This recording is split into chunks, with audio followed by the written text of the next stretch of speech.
Okay, let's jump in. I don't feel like I have much rambling to get out of my system at this point. Sorry, I know people like the rambling. I ain't got much to say. I just want to dive into this book because I've been wanting to talk about this book for a while. Without You Here by Jody Hobbs Hesler. I can never. It's the middle name. I'm like she put her full government up there. So this book was actually sent to me last. I want to say in September. Yes, it was sent to me in September of last year. It was published in September of last year. Or I might have gotten it slightly before it was published, but it was sent to me by K Publicity, who has been sending me a couple of books a year. Hold on, something is poking me in my eye. Yep. Oh my God. So K Publicity has been sending me, I would say, a couple books a year since 2021, and every book they've sent to me, I've enjoyed. And also, why did I say it like that? Also, once you've been kind of established, I feel like some type of relationship with a publicity company or a publishing company, they kind of understand your taste, and so they can kind of really curate that to you. They know I like the heavier stuff. K Publicity has never once sent me a rom-com, and they never will, or a romance novel, because that's just not what I read, and that's fine. And I'm not going to gravitate towards that. But this right here, this is my jam, and it's one of those books where you're not going to see a lot of hype around it at all. You're not really going to see much PR around it at all. I've never heard of this author, but it's a hidden gem. And I can't wait to talk about why it is so good at the end when I do my summary. But it is very, very, very, very well written.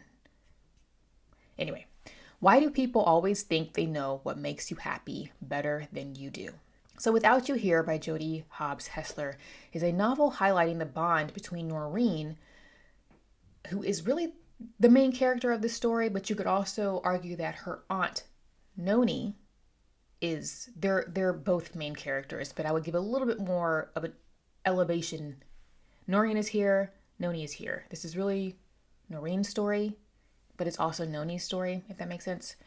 Her aunt unalived herself when Noreen was 8 years old. And Noreen had a very tight relationship and close bond, and so did Nani with her niece. They had a really tight relationship, and feeling like, despite the age difference being aunt to niece, that they just really understood each other. And so that death left a mark on Noreen. And as Noreen goes through her own life, she finishes school, she gets married, she has a child of her own. She battles with her own mental health issues, raising the question that if what happened to Noni is a question of genetics or familial environment, and can you overcome that? So Hesler structures this novel in an interesting way, going back and forth between Noreen's past and present, as well as going back to Noni's living days and how things culminated or added up to the decision that she made to take her own life. However, this structure is not confusing, and it's very well organized. This is why I say this book is so well written. It's a hidden gem, because it could easily be cliched when you start to do flashbacks. And the structure could easily get confusing if you have an author or a writer who is less mature in their craft. The way that Hesler does it, it's not confusing at all. It's not cliche. And it's just well structured. And I don't care how many flashbacks are so common. Or flashbacks, or you see this a lot in historical fiction. It's paralleling. You'll have like 2001 paralleled with 1958. You know what I mean? And so that could easily become cliche. It's not cliche here. So she'll flashback. This is taking place between the 80s. It actually goes back to when Noni was a child in 1960. But mainly it's going back between the 80s to 1999, turning into the 21st century. So that in and of itself was nostalgic. I mean, I was not born in the 80s at all, but And there are some of the 90s I can't remember. The early, very early 90s I don't really have a fresh memory of, but it's still nostalgic in some ways. Reason for this structure is that it gives the reader a thorough understanding of both of these female protagonists' upbringings and their own struggles, how they process the world, how other people are interacting with them, how they interact with other people, what's going on in their own heads. And so by paralleling both of these characters, again, Hesler is posing this question, is this a genetic trait? And we do know that there are certain disorders, mental disorders, that are genetic. Schizophrenia is one of them. If you have, especially on the mother and through the female line, through the mother's line, if you have a mother who had schizophrenia, the likelihood of you having it is high. Or if there's someone back in the bloodline who had it, but those disorders can follow a bloodline. Same with autism, ADHD, bipolar, etc. It's clear that also in this family, it's not just Noreen and Noni. Others, there was I want to say Noni's, would it be an uncle? Yeah, she had an uncle, her mother's brother, who also suffered with his mental health. And so, however, in this family, those who have these issues are ostracized for their differences, which are just further alienating these people who are already suffering. It's hard not to be bound by things family believe about who you are and what you owe them. But, see the filled in word, isn't hereditary.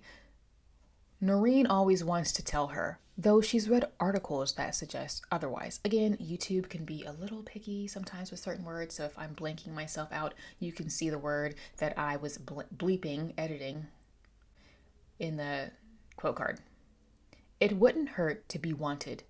It wouldn't hurt right now to be wanted. Both of these women are very misunderstood by their peers and family. They've had rocky friendships, even with other women. Their relationships with their family is strange, especially Noni. The way that her mother treated her, her parents treated her. And then, so Noreen's mother is Noni's sister.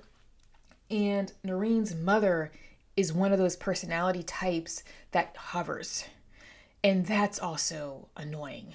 And she also hovers around Noreen because she's seeing certain traits popping up. And she's like, oh no, let me hover. And Noreen's like, you've already kind of like put X marks the spot on my forehead, like you've already made up your mind and that I'm a certain way. So that's a tension as well.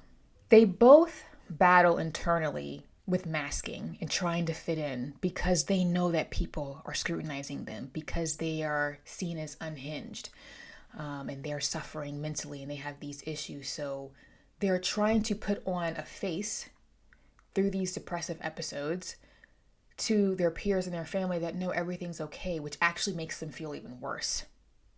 Hesler is also using this dynamic to highlight how a wider societal issue here.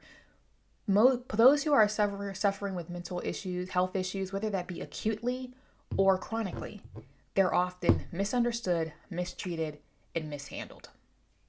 There's not a lot of empathy for these two characters in this story from all the other characters. Or if there is empathy, it's short-lived. When they do get empathy, especially Noni, it's from somebody else who also is suffering with similar things, because there is a difference between sympathy and empathy. Sympathy, I do feel bad for you, but empathy is when you feel bad for the person or you understand that person because you've been through the same thing. Noni was selfish. Percy too. Selfish and self-pitying. They should have pulled themselves together the way the rest of us have to every day. That was Noreen's grandmother, also Noni's mother. So that's a little tidbit of what she's like. She's just so pleasant. At what point did Noni find herself alone with her panics, her demons, her doubts? What's to keep Noreen from finding out what that kind of loneliness does to a person? Noni says in a playful falsetto that surprises her, Her thoughts have been monotone for days. More and more, she sees herself as if from the opposite end of a long hallway. Herself witnessing herself, moving herself around like a puppet, following steps she remembers about what's expected and proper, but feeling attached to nothing. It does feel a bit too obvious to state this theme for this novel, but it is necessary. Grief. Obviously, you have Noreen and Noni who are very close, and then Noni passes away. But also, Noni's death does impact the rest of the family, especially Noreen's mother. And you can kind of get a glimpse of how it impacted the Noreen's grandparents, so Noni's father and mother. It was Noni's father who found her after she did what she did. And so no matter how stoic they may seem, you know that there's something going on behind closed doors, but they're also putting up this front. And you can see that through Noreen's because she's 8 years old at the time, childhood memories of the funeral. When you lose somebody close to you, whether again through a literal or metaphorical death, it leaves a void that will never be filled because it is in the shape of that person. So the author doesn't just talk about this literal death. There are other types of deaths in this book. So for example, the divorce also of Noreen's parents. Noreen hopes Evie never knows the kind of sorrow a death like Noni's brings, a wound that never finishes scarring over but stays forever raw and new. Somewhere in there, the divorce from Noreen's dad was she grieved like a death. Joy doesn't cancel grief as much as it complicates it. So this is a very short review for me. This is a long review for other people, but this is depending on the YouTube creator. But for me, this is short. I don't think that it needs this long, drawn-out review. It's pretty straightforward. It is very well written. This book is so well written, so well constructed. Hesler has show, don't tell down to a science. The way that she lets the reader lets the reader know that Noreen's parents divorced she showed it. It was immaculate. And I'm thinking, there it is. You guys know I complain about this a lot in contemporary lit. People want to tell like that the reader is dumb. The reader is not dumb. We can figure it out. So I found her writing style to be incredibly refreshing. It was so good. She also navigates these challenging topics like mental health, trauma. There is some domestic abuse in this book. And the topic of a character who has decided to off themselves. I think she handles it really, really well. Again, I'm using certain terms because it's YouTube. Now, what I feel like Hesler does really well is you could be listening to this review and say, this is really heavy. I don't know if I want to read a book like this. I do think that you have to be in a certain headspace to be able to read this book because Hesler doesn't sugarcoat, but I don't find it to be gruesome. And maybe voyeuristic. That's probably the word I'm looking for. It's not voyeuristic. I think she handles it really, really well. And the fact that it is so well written makes certain things throughout the novel more palatable, even though they are difficult topics. If you're like, it sounds good, but this isn't for me because of the topics, I think that's fine. I don't think that anybody should ever be forced to read something. You must read this book. No, read what you want to read, when you want to read it, and how you want to read it. Life is too short, okay? But if you are interested in this book,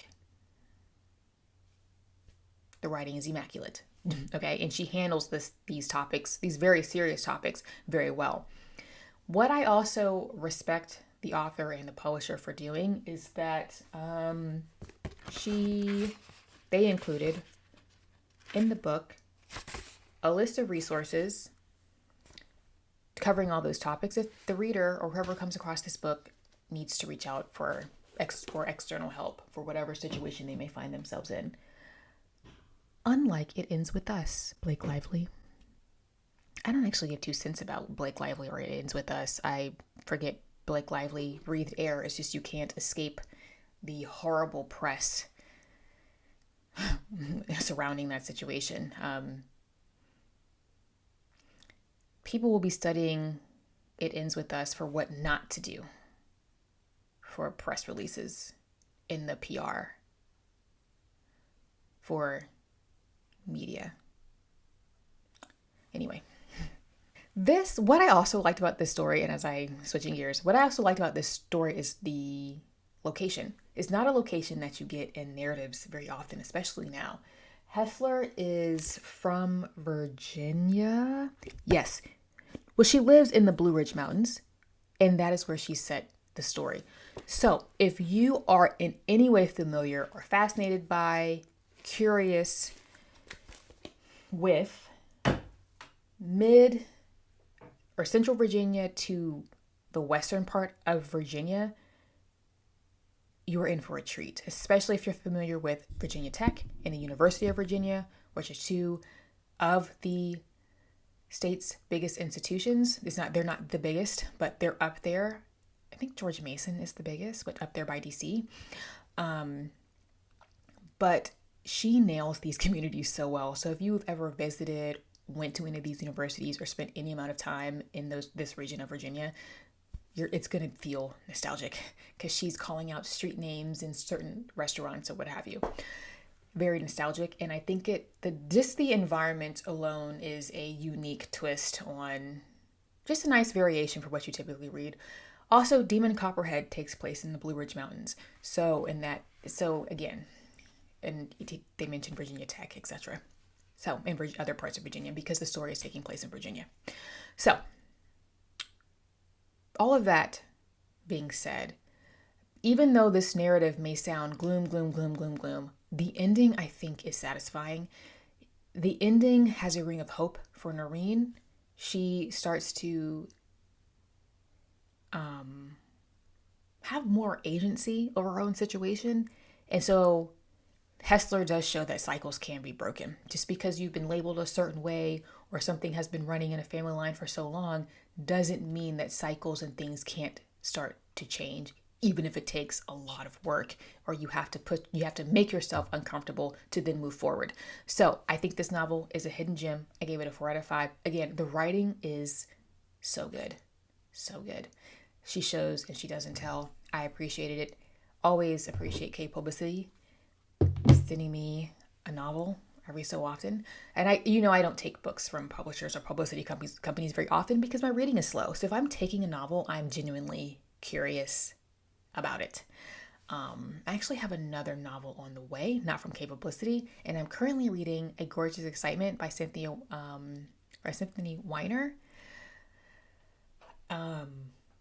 That I think is going to be a very, very popular release. I didn't actually get to start reading it until it was released on January 21st, but I had it sitting since November, and that book is a riot. Anyway, I'm rambling. Thanks for watching. Please feel free to like, subscribe, leave me a comment. Would you be interested in reading this book, despite the heavy topics? Also, feel free to follow me on Instagram, where I get up to more bookish shenanigans. I post all of my book reviews there first in my static feed, and I also post the occasional goofy meme or reel in the Instagram stories, because I can. We all need a good laugh. And with that, I'm going to sign out. Bye.